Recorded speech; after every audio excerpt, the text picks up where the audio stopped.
Hi everyone, it's Itay here. I'm a tour guide in Israel, and this is the second part of our highlights of the Old City tour. And we're now in the Church of the Holy Sepulchre, the most important, holiest church in the world for Catholics and Orthodox. The 5 last stations of the Via Dolorosa are here in this one building. This church is being built originally by Helena, the mother of Constantine, who is playing a huge role in making Christianity in what it ultimately became, and in the move of Constantine to make Christianity both a legal and favorable religion in the Roman Empire. So this church was built originally by her 1,700 years ago. It went through a few phases of destruction and rebuilding. It was destroyed in the 8th century by the Persians, later built again. Most of what we see here is basically a Crusader church built on the foundation of a Byzantine church with later renovations. This is also the most complex church in the world in many ways, because in any church you ever been in your life, there is only one denomination, either Catholics, Orthodox, Protestant, whatever this church is. In this one building, there are 6 different denominations in one church: Catholics, Greek Orthodox, Armenians, Syrianic, Coptic Egyptians, and Ethiopian. You can imagine that for a very long time there were disagreements who will do a ceremony in a certain time, how the church will run, until eventually a status quo agreement was signed between the 6 different denominations, and it's kept until today. And that status quo says we keep things as they are, and if we want to change anything, all the 6 denominations has to agree on it. So not a lot is changing, but when there is a need for innovation or for a change, these things are happening. So we are standing in front of the church, and you can see in the architecture, for example, those pillow-like arches are Roman decorations. Those pillars in the bottom of it, of one pillar after the other, is a Crusader renovation. In older days, those 2 gates were open, but then one of them was blocked and only one is kept. And another interesting thing in the status quo agreement is that a Muslim family is holding the key, and a member of that family comes every morning and every evening to open and lock the church. And actually a member from another family, the same family, comes to take the key from him and put it in the lock. So there is a lot of tradition here in this building. On the day that the status quo agreement was signed, the Ottoman officials that came here to write down all the details were walking around and writing everything as it is. And one of them wrote that there is a letter up there on the porch. Maybe he didn't realize it, but now, because he wrote down that there is a letter up on the porch, it has to be there. And this letter, that is no use for anything, became the symbol of the status quo agreement. Every time, 50 years or so, that it's getting destroyed, they just put an identical letter that looks exactly the same in that same exact location. And that is how the peace is maintained in the church. So we are now going to enter into the building, and here's the beauty of it. It's one of the most impressive buildings in the Holy Land. Here are the doors, and over here you can see the actual lock. See, so the key also is a big piece of iron that you put inside, and actually the keeper of the keys, this guy that sits here. מה שלומך? בסדר. כן, טוב לראות אותך. גם אני צריך. תהיה בריא. תודה, יום טוב. So he is holding the key. It's an honorary job. He's not getting paid for it. And every morning at around 4:30 and every evening at around, it's changing with the seasons, but at around 6:37 he's coming here. We are now climbing on the Golgothra, the crucifixion hill, Calvery. You can see on the stairs that there are holes from the millions and millions of people that climbed through it along the centuries. And we are now standing up on the Golgothra. And even here you can see the interesting decorations between the different parts. Here, for example, it's mainly mosaics. That is because it's held by the Catholics. And if we move to the center, we will see mainly paintings. And that is because the central part is decorated by the Greek Orthodox. So over here behind the window, there is a little chapel. It is believed that here the clothes of Jesus were taken off from him and were given away to the people that were there in a lottery. It's rarely open, usually it's locked and is empty like that. And over here, if you look right up, you will see a mosaic that looks a bit older. That is a mosaic from the times of the Crusaders, one of the older mosaics that is kept well here in the church. And we're getting to the most important part of the Golgothra, and that is the point of the crucifixion itself, right over there underneath that altar. Here there is a reason to believe that this is actually the place archaeologically, and that is because Jesus is being crucified in the year of 33 around. Then in the year of 70, the city is being destroyed by the Romans in the end of the Great Revolt. And in 135, it's being rebuilt again by Emperor Hadrian. Hadrian wants to make sure that everyone knows that this is a pagan empire. And for that reason, he's building pagan temples in every holy place. A temple for Apollo in the Temple Mount, where the Jewish temple stood, and a temple for Aphrodite right here in the place where Jesus was crucified.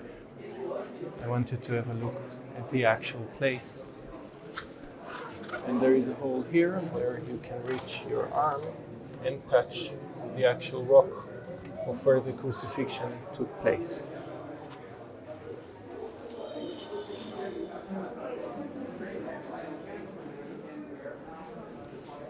On the sides you can also see the actual rocks of the Golgothra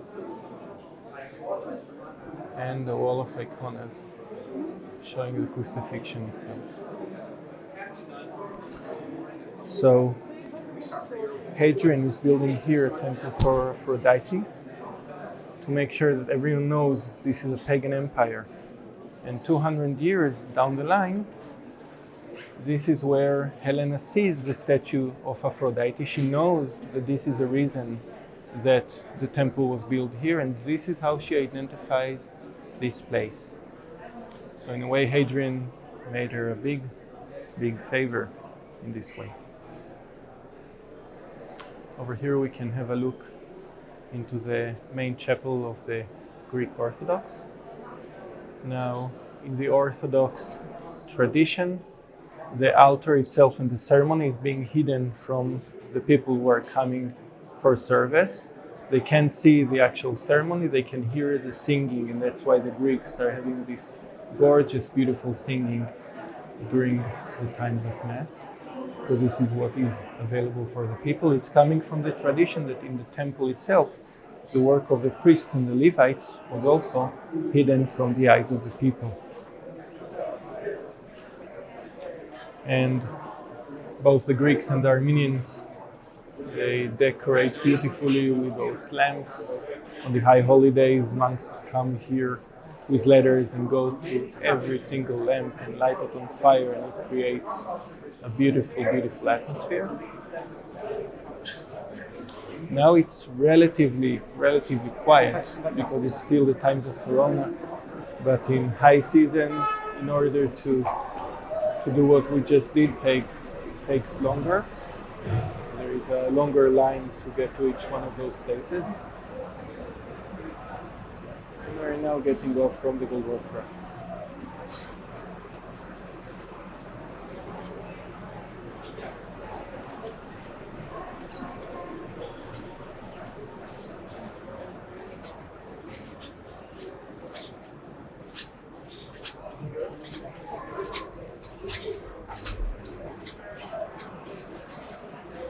And we see in front of us a beautiful painting. Actually, it's not a painting, it's a mosaic that is focusing on the three main events that happened here in the church in Orthodox eyes. So it's not about the Via Dolorosa, this is about the Orthodox understanding, and it's focusing on three stations.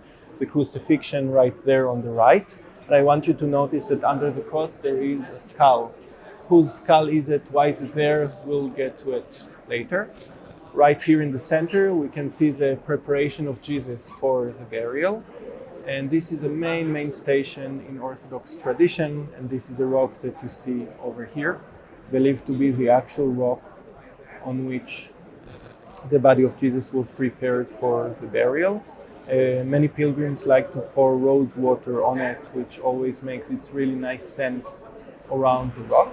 And you can see the lamps over it, and each lamp is dedicated to a certain denomination, and you can see it according to the color of the egg that is over it. So each monk will come and take care of the lamps for his specific denomination, and over there you can see the burial. And it's very important that you notice that the burial is being taking place in a cave, right, as we all know. And now we are going to look for that cave and to try to understand where it has been. And over here on the side we can see an Armenian chapel, known as the chapel of the women, of the holy women. It is believed that both Mother Mary and Mary Magdalene stood here when the crucifixion took place, and you can see up there that without the rail that is there today, you can see the actual crucifixion from this point.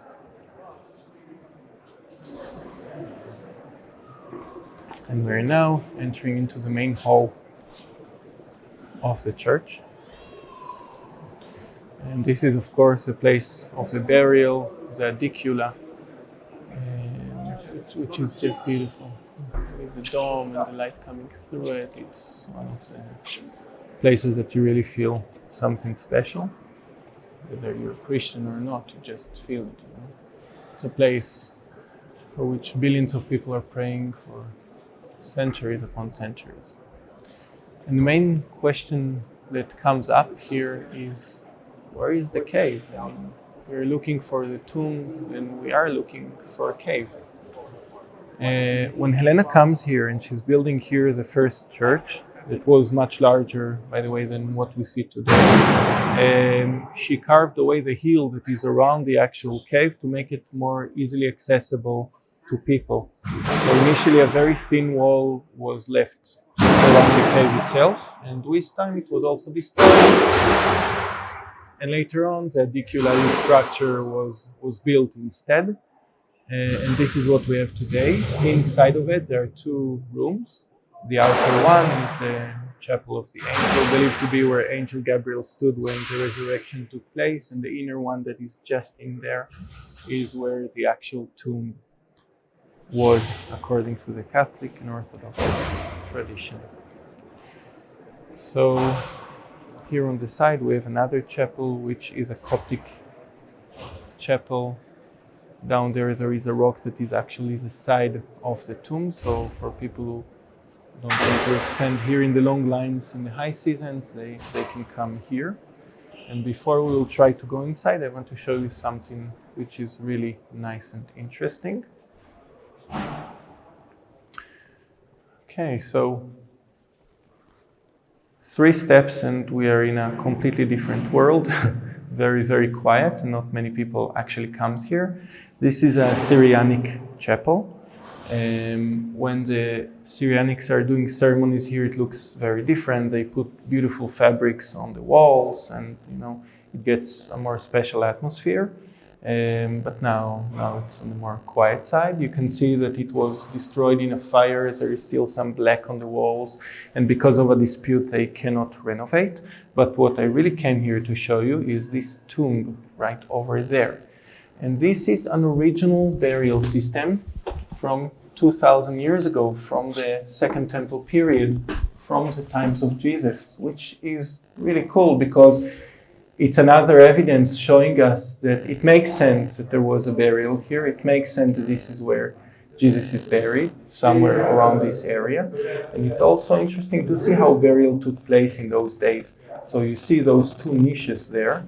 The way it was happening is that they would put a body there, seal it for a year, and after a year they would come back, take the bones out, put it in a little coffin called gluskema, and then, which was just big enough for the bones of a person, and then piled them up together in a big hole that was in the middle. Before that, in the first temple period, they didn't even do that. They would just take the bones of the deceased person after a year and put them together. That's why when it says in the Bible, when someone dies and he was collected to his ancestors, it's actually a very physical explanation of how they took the bones and put it together with the bones of his ancestors. So, tradition is that this was the tomb of Joseph of Aramathia, but we don't really know who was buried here. Basically, terminology we take to think about as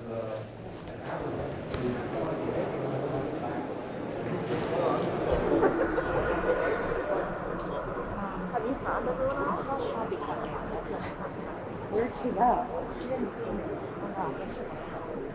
The mosaic in there was crazy. It's amazing. I'm gonna go look again. I'm gonna watch it. Okay. Yeah. Okay, so I was asked not to take footage inside, so I won't. And we'll continue to the main chapel of the Greek Orthodox here in the Church of the Holy Sepulchre, which is just beautiful. And what I like the most about it, if you look up, is the mosaic on the dome itself. The level of detail that was done there, it's just extraordinary. Most of the mosaics that are here in the church, the modern ones like that one, were made by professionals in both Greece and Italy. And then once it's made on a fabric that you can glue to the ceiling, so they make it there according to the exact sizes, and then they bring it over and they connect it to the designated place. In front of the chapel you can see the iconostasis, the wall of iconas, which is separating between the main hall of the church for the pilgrims that are coming and the actual altar where the monks are conducting the ceremony, the priests.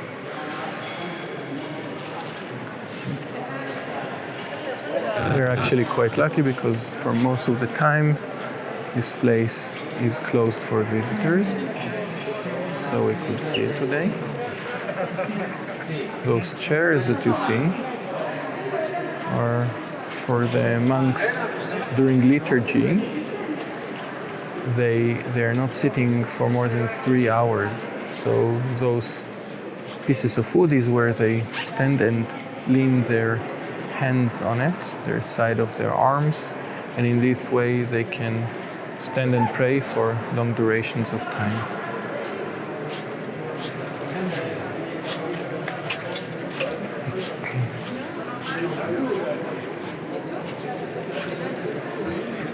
And we are now going to enter into the Catholic part of the church. You can see the section, it all changes. Looks a bit more modern in a way that the decorations are modern art, the organ is brand new, and the image in the front. The Franciscans that are holding most of the Catholic churches around the country are doing a very unique design, you can say, that is always trying to connect to the actual events that took place.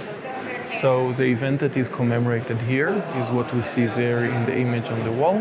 The first time Jesus shows himself after the resurrection. Mary Magdalene comes 3 days after the crucifixion, and she sees that the tomb is open and the keeper of the garden stands there, and he tells her, "Why are you looking for Jesus? He is not here, he is risen." And she cannot recognize it, but that keeper of the garden is of course Jesus himself. Underneath, you can see there at the bottom of the altar the sign of the Jerusalem cross with the 2 arms. This is a symbol of the Franciscan order in the Holy Land.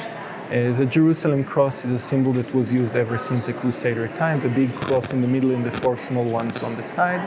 It has different symbolisms. The big cross is of course Jesus, and the 4 smaller ones are either the 4 evangelists or the spreading of Christianity in the 4 directions.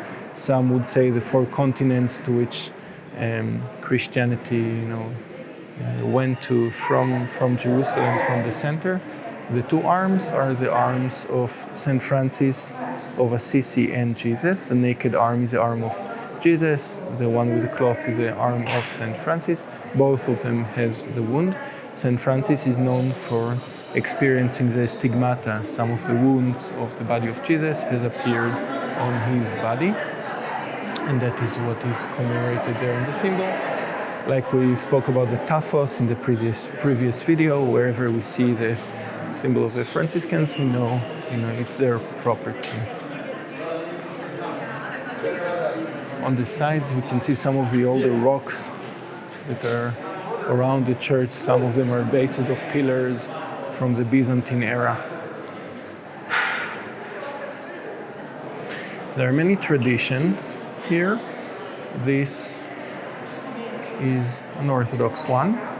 You can see the two holes in the floor. This is believed to be a place in which Jesus was tied down to the floor before the crucifixion.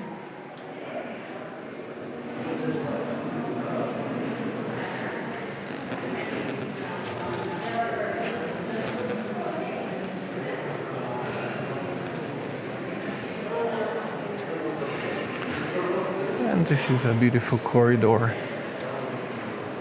surrounding the main chapel. Many iconas, most of them dedicated to saints from the Byzantine era. This is an Armenian chapel. And we are going down now to one of the most important Armenian parts of the church.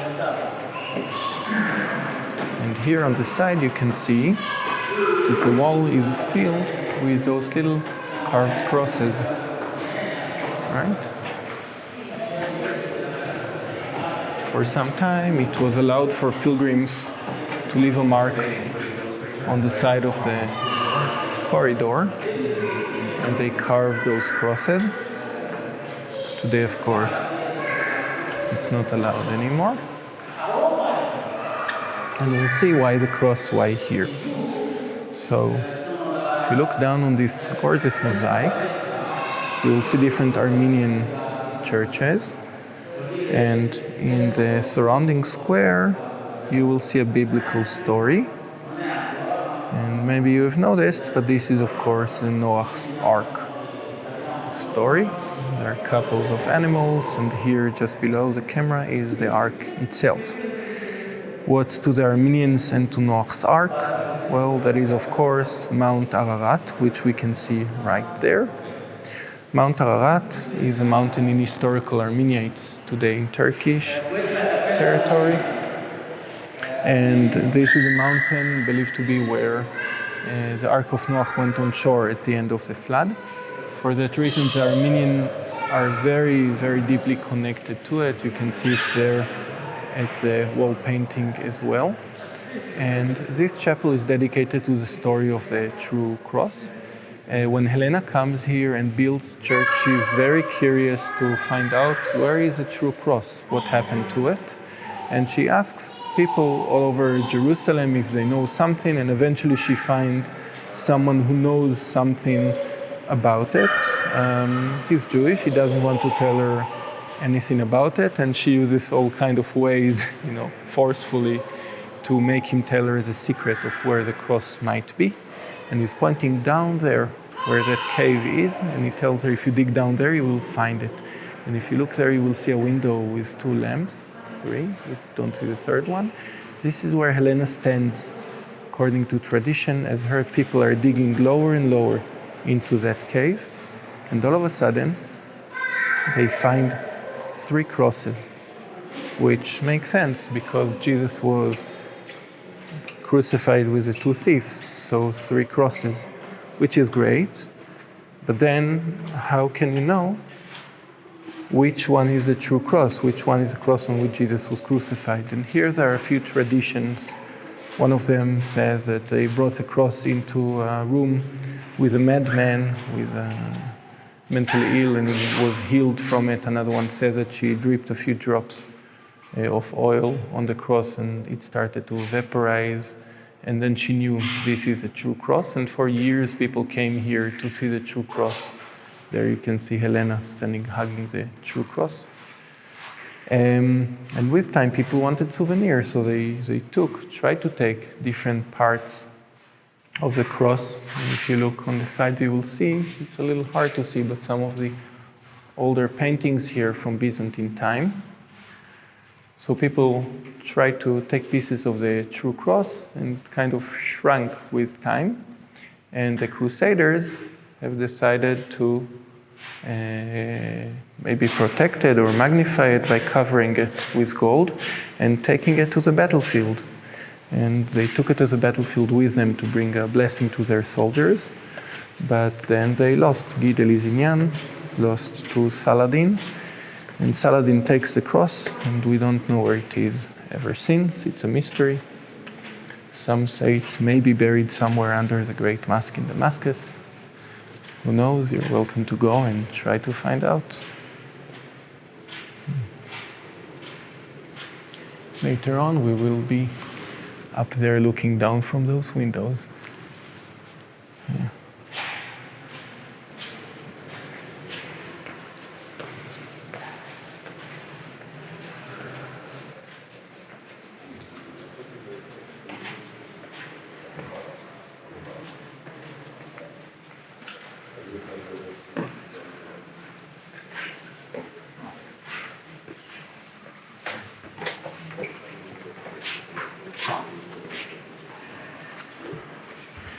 Here there is another tradition saying that Jesus was before the crucifixion sitting on that base of this pillar.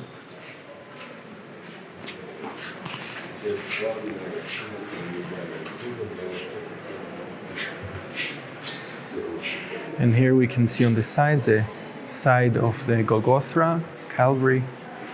It's a part of it. And we are actually going now underneath the Golgothra. Before we were standing up there. This is where that hall of the crucifixion is. And if you remember, we saw a skull underneath the cross in some of the iconas, some of the paintings, and we can again see it right there. So whose skull is it?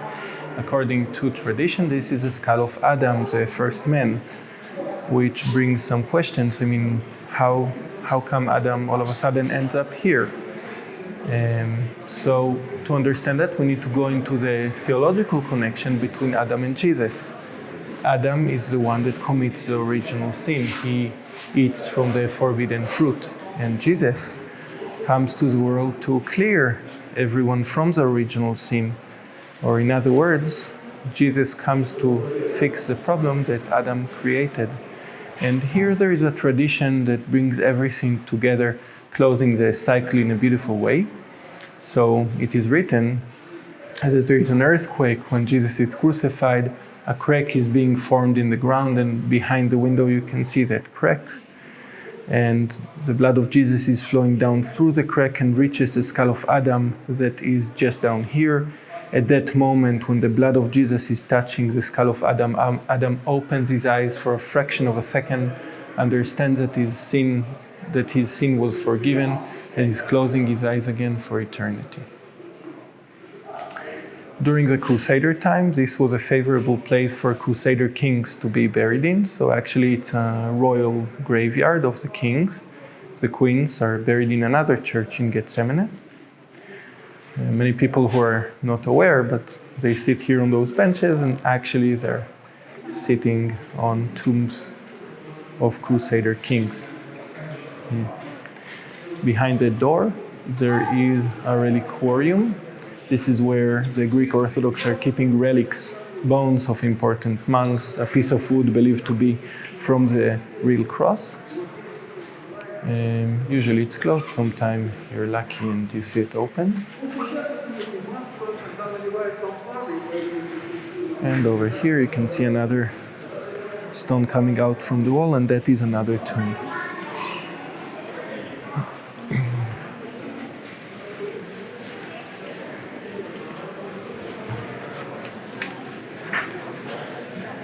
So we're back to the main square, you can say, of the church. But we're not done with the church yet. We are going to enter from a side point to it, to an area that is held by the Ethiopians, which includes actually 2 chapels. This is the first one.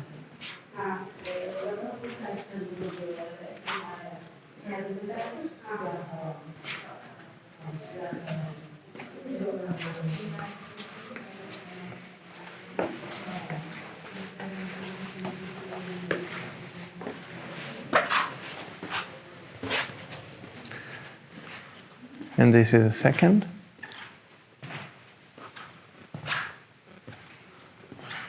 I want you to look at the painting that is right there on the wall. And it's showing the meeting between a queen that comes with trumpets and camels and people, and she's coming to the 2 kings on the right, King David and King Solomon. And the painter wanted to make sure you understand that they are Jews, so he also painted ultra-Orthodox people there in the back. That, of course, didn't exist back then. And in a second, we'll talk about what this image is about.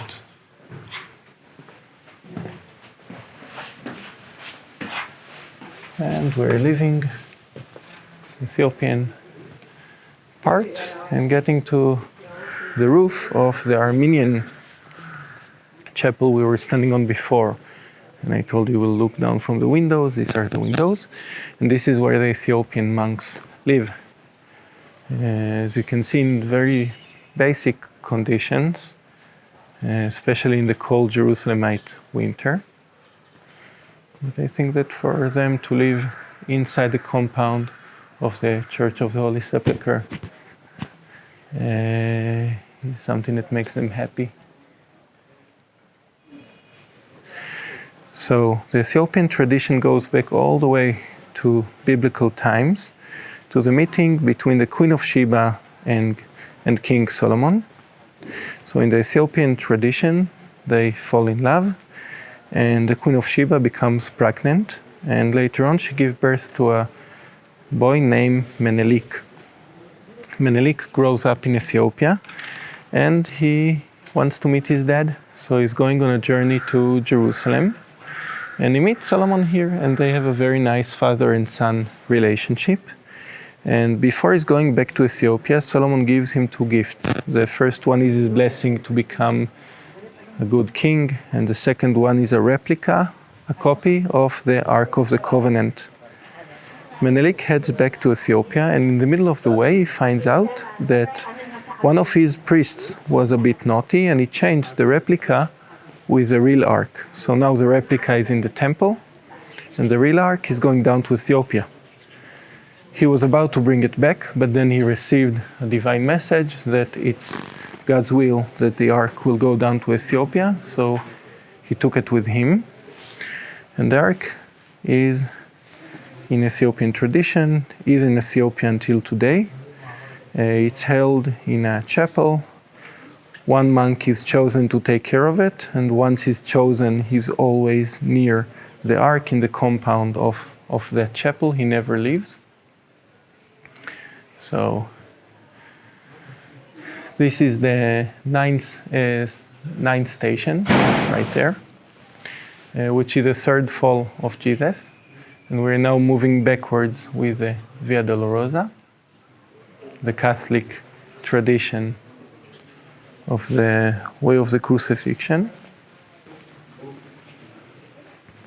Something important to say about the Via Dolorosa is that the city has changed completely ever since the time when it happened and until today. So don't take the road literally as the actual road as it was, because once the city was destroyed in the year of 70 and then rebuilt again at 135 by Hadrian, the whole structure of the city was new.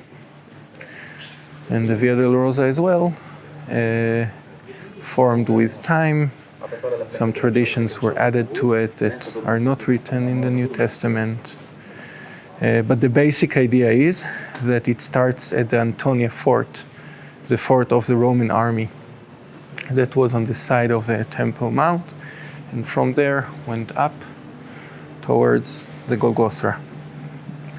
Some others would say that it could be that Jesus was held at the Palace of Jerusalem near Jaffa Gate, where I told you that the palace of Herod was, and where later Pontius Pilate probably lived. And that is why it could be that the actual path of Jesus with the cross started there.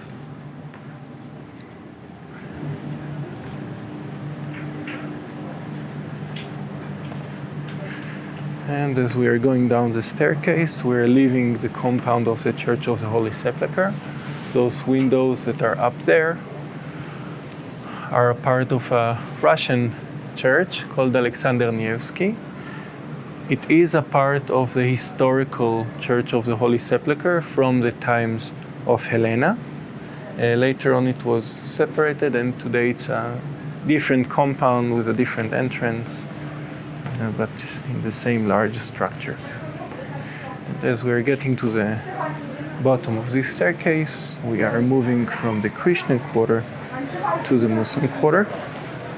And this will be the end of the second part of our tour and the beginning of the third one. I'll see you there.